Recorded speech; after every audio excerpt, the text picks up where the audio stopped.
आपकी शाबाश होती है और आपकी वाह वाह, क्योंकि आप सही ट्रैक पे चढ़ जाते हैं। तो किसरर अमेरिका का ऑटोमोबाइल इंडस्ट्री में इसका बहुत नाम है। ये बहुत ही गरीब घर का बंदा था, इसके पास समझे कि खाने को भी पैसे नहीं थे।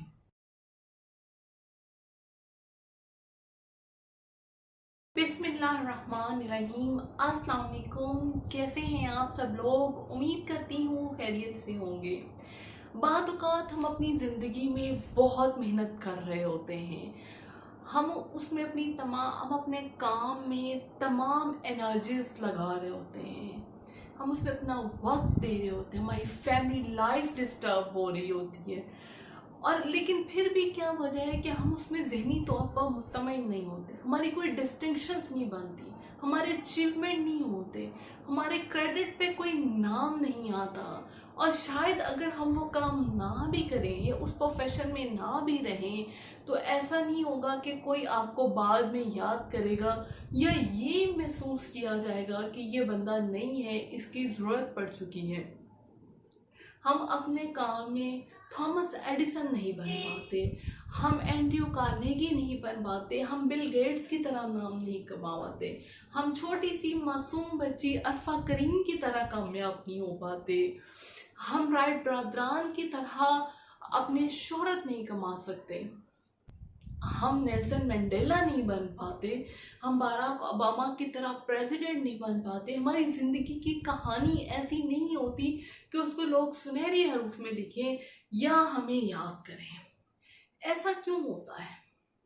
हालांकि देखिए, हम उसमें अपना फुल पोटेंशियल ले रहे हैं, हमारे पास रेलिवेंट एक्सपीरियंस भी है, लेकिन ऐसी क्या वजूहात हैं कि हम चाहते हुए भी उस काम में अपना लोहा नहीं मनवा पाते।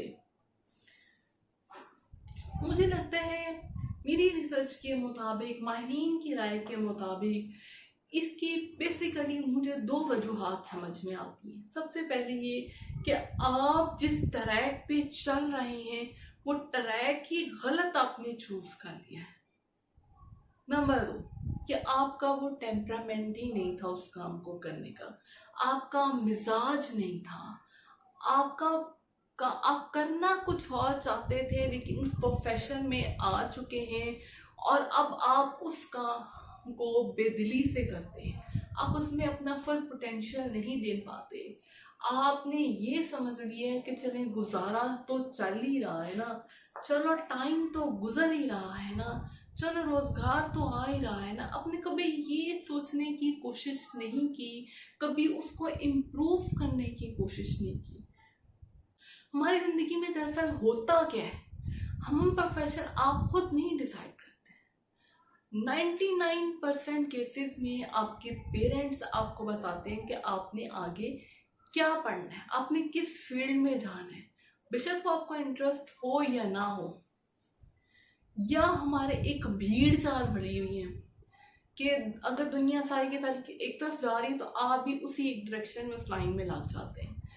या क्या होता है कि हम ये देखते हैं कि आजकल कौन से करियर डिमांड में, आप उसमें अपनी एफर्ट लगाना शुरू कर देते हैं कि ये डिमांडी है, इसमें मुझे काम करना चाहिए, इसमें मुझे बच्चों को पढ़ाना चाहिए, इन फ्यूचर इसका प्रॉस्पेक्ट अच्छा है। फ्यूचर के लिहाज से एक बात करूँ, मैं किसी भी डिसिप्लिन को जो है वो डीमोटिवेट नहीं कर रही, लेकिन आज से कोई 15-20 साल पहले ये समझा जाता था कि कंप्यूटर फील्ड या ICS या ये कोई इतनी अच्छी फील्ड नहीं होती, इसमें जो है ये डॉक्टर इंजीनियर की तरह कामयाब नहीं हो पाते। लेकिन अब 15-20 साल बाद जो रेवोल्यूशन आया है, जहाँ कंप्यूटर हर डिपार्टमेंट की ज़रूरत बन गई, जिसके बगैर कोई डिपार्टमेंट, कोई इंस्टीट्यूट चल नहीं पाता। ग्लोबलाइजेशन की वजह से दुनिया करीब हो गई, मोबाइल फोन्स, कैमराज, LEDs, ये सारा कुछ मार्केट में आ गया। अब इनको चलाने के लिए उस प्रोफेशन से रेलिवेंट बंदे चाहिए थे। तो देखिए, जो भी आपका इंटरेस्ट है वो आज से 20 साल बाद कैसा होगा ये शायद ही कोई जानता हो या कोई फोर्सी कर सकता हो। जैसे एक मिसाल है कि वर्ल्ड, लेकिन इसने ये फोर्सी कर लिया था कि फ्यूचर में जो है ना वो ऑटोमोबाइल इंडस्ट्री बहुत चलेगी। इसने मेहनत करके जोड़ तोड़ करके $4000 के करीब रकम इकट्ठी कर ली। वो रकम से उसने एक गाड़ी खरीदी, फिर उस गाड़ी को खोला, उसके तमाम पार्ट्स खोल दिए, फिर उसको बंद किया, फिर पार्ट्स खोल दिए, फिर बंद किया, फिर पार्ट्स खोल दिए, फिर बंद किया। ये प्रैक्टिस वो बार बार करता रहा। उसके जानने वाले लोग उसको बेवकूफ कहते थे। उसको कहते थे कि ये तुम क्या कर रहे हो, कि एक तो हमारे पास खाने को पैसे नहीं और ऊपर से जो तुमने 4 पैसे कमाए हैं वो तुमने गाड़ी खरीदने में लगा दिए, ऊपर से कभी उसको खोल लेते हो, कभी बंद कर लेते हो सकता है तुम्हारी गाड़ी खराब हो जाए। लेकिन वाल्टर क्रिसलर जो था वो उसका एक ऑब्जेक्टिव था जहन में, गाड़ी बार बार बंद करने और खोलने की वजह से उसको ये याद हो गया कि गाड़ी एक्चुअली बनती कैसे है और इस गाड़ी में क्या फॉल्ट है। फिर उसने एक न्यू गाड़ी बनाई जिसमें उसने पिछली गाड़ी के तमाम फॉल्ट्स रिमूव कर दिए और वो गाड़ी मार्केट में बहुत ही हिट हुई और आज ऑटोमोबाइल इंडस्ट्री में उसका नाम जाना जाता है। तो ये बात मैं आपसे कहना चाहती हूँ। दरअसल आप अगर किसी प्रोफेशन में अपना नाम नहीं बना पाते तो इसका मतलब ये है कि वो प्रोफेशन आपके लिए नहीं था।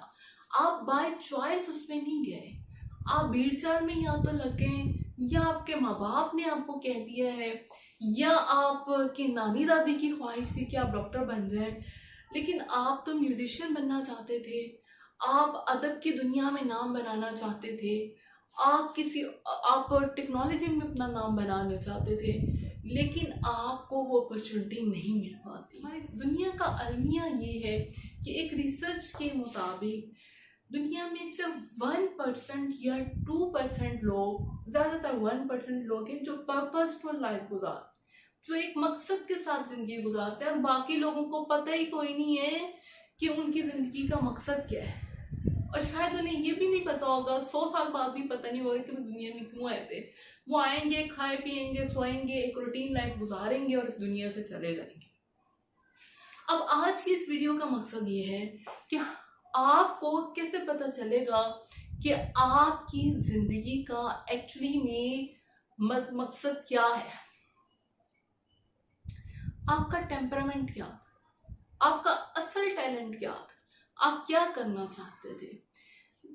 देखिए, जब आप एक अपने प्रोफेशन में अपने मकसद को फिट करते हुए उसके ऊपर काम शुरू कर देंगे जिसमें आपका इंटरेस्ट है, तो आप देखेंगे कि आपके ऊपर कुदरत के असरार और रमूज खुलते चले जाएंगे।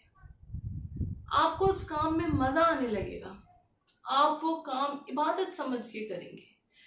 आपका काम, आपका पैशन आपको जमानो मकान, दिन और रात, सर्दी और गर्मी की कैद से आजाद कर देगा।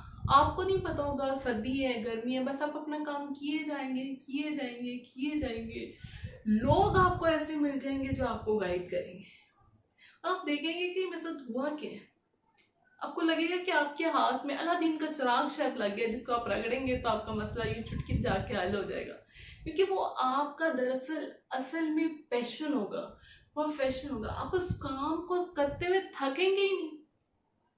अब ये देखें कि जो लोग क्रिकेटर बनते हैं वो भी तो जमानो मकान से बेखबर हो जाते हैं, उनको पता नहीं होता भाई गर्मी पड़ी है, सर्दी पड़ी है, लोग ऐसे चला के बैठे होते हैं लेकिन वो अपनी प्रैक्टिस कर रहे होते हैं। विम होफ की बात करें, विम होफ जो है वो मोटिवेशनल स्पीकर है डच का, लेकिन वो लोगों को मोटिवेट करता है कि आप बर्फ में स्विमिंग कैसे कर सकते हैं, आप बर्फ में अपनी बॉडी को कैसे मेंटेन रख सकते हैं। उसकी बेबहा वीडियोस और जो है वो तस्वीरें इंटरनेट पे मौजूद हैं। देखिए कि बर्फ में कैसे रह सकता है बंदा, बर्फ में तो उसका खून जम जाएगा, लेकिन उसका क्योंकि पैशन इतना ज्यादा है उस काम के लिए कि उसको ये पता ही नहीं चलता कि बाहर ठंड पड़ी, और वो लोगों को इस चीज में ट्रेन कर रहा है। अब ये जो रास्ता अपने बाय प्रोफेशन और अपने टैलेंट को जानते हुए आप अपनाएंगे, आप देखेंगे कि अगर आपको शुरू में कोई शुको शुबहा था उसमें कि आया कि आपको ये काम कर पाएंगे या नहीं, वक्त के साथ साथ 2 महीने 3 महीने बाद जब आप ट्रैक पे चढ़ जाएंगे आपके तमाम शुबहात दूर हो जाएंगे, आपका दिमाग खुलता जाएगा, खुलता जाएगा, खुलता जाएगा। कुदरत आपको इशारे देना शुरू कर देती है।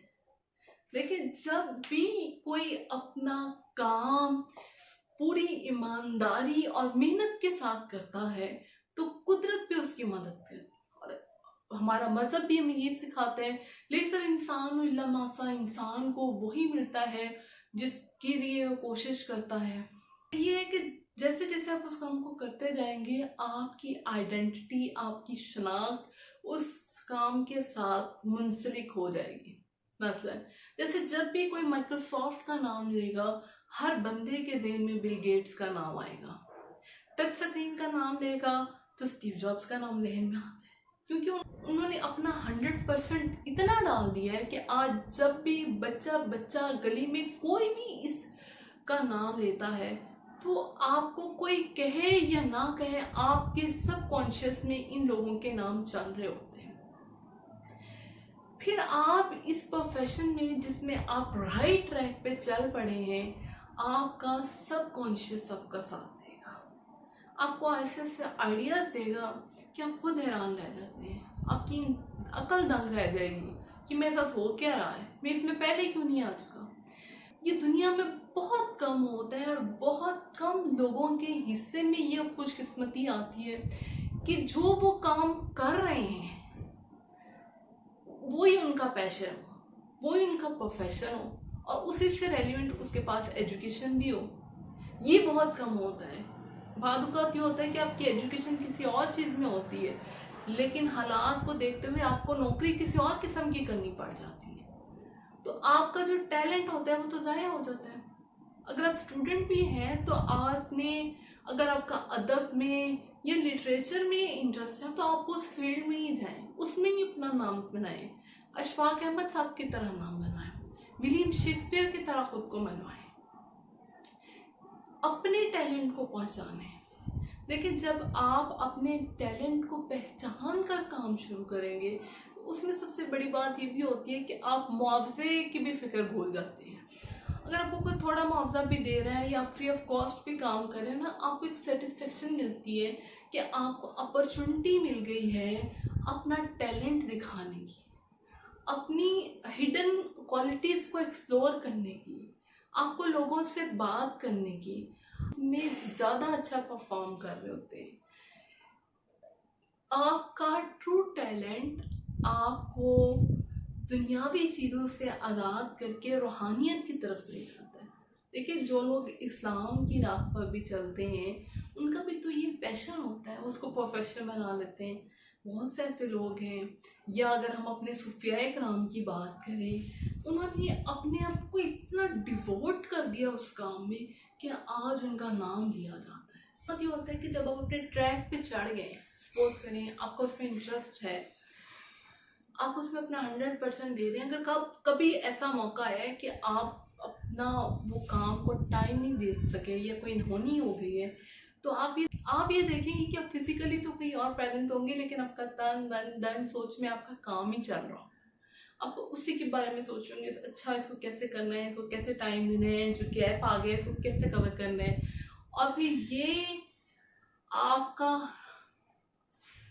फिर इस तरीके से आप जब मेहनत करते रहते हैं तो फिर एक वक्त आता है कि दुनिया के हाथ आपके लिए ताली बजाते हैं, आपकी शाबाश होती है और आपकी वाह वाह, क्योंकि आप सही ट्रैक पे चढ़ जाते हैं। तो अपने हिडन टैलेंट को पहचाने। ये जो टिप्स मैंने आपको बताई हैं, इनको यूटिलाइज करते हुए अगर आप स्टूडेंट हैं, अगर आप प्रोफेशनलिस्ट हैं, आप जो कोई भी हैं, आप अपने इन टिप्स को इस्तेमाल करें और देखें कि आया आप अपने टैलेंट को सही तरीके से इस्तेमाल कर रहे हैं या नहीं कर रहे हैं। और अगर आपका प्रोफेशन और आपका पैशन मैच नहीं कर रहा, तो अपनी ज़िंदगी में ऐसे मौके पैदा करें कि आप अपने पैशन को और अपने हिडन टैलेंट को भी यूटिलाइज करें, उसको ज़ाया ना जाने दें, क्योंकि वो हिडन टैलेंट आपको कुदरत का अतिया किया, कुदरत का तोहफा है आपको। वो आपसे कोई काम लेना चाहती थी, उसने आपको उस टैलेंट के साथ इस दुनिया में भेजा है। कि इंसान की जिंदगी का मकसद तो है ही है, ये तो नहीं कि आप बिना मकसद इस दुनिया में आ गए। अगर आपकी ज़िंदगी का मकसद नहीं है, अगर आपकी ज़िंदगी का ऑब्जेक्टिव नहीं है, तो फिर आप ये याद रख लें, हज़ारों जानवर भी इस दुनिया में आते हैं और चले जाते हैं, और आप अशरफुल मखलूक़ात हैं। मखलूकों के सरदार कहा गया है आपको, फरिश्तों पर आपको जो है वो बर्तरी दी गई है। तो आप अपनी बर्तरी साबित करें, आप अपनी कुदरत की तरफ से अदा की गई क्वालिटीज़ को इस्तेमाल करते हुए इंसानियत की खिदमत करें। अपने देखिए, दुनिया का जितने भी काम हुआ में इंसानियत की खिदमत थी। थॉमस जो है ना, मज़हब पे बात करना शुरू कर देते हैं। अगर अंग्रेज़ों ने भी कुछ इजादात की हैं, उसका फ़ायदा इंसानियत को ही हुआ है। थॉमस एडिसन ने बल्ब बनाया था और उसके बल्ब से पूरी दुनिया रोशन हो चुकी हुई है। ये उससे इंसानियत की खिदमत करती है। अगर आप सोशल वर्कर बनना चाहते हैं तो आप देखें कि अब्दुल सत्तार ईदी का कितना नाम था। उन्होंने दुनिया को ये साबित कर दिया कि आप सिर्फ 3 कपड़ों में अपनी सारी जिंदगी गुजार के अपना नाम बना सकते हैं, और आपका नाम इतना बन जाता है कि आपको आर्मी वाले 19 तोपों की सलामी देते हैं। Thank you so much. Allah Hafiz.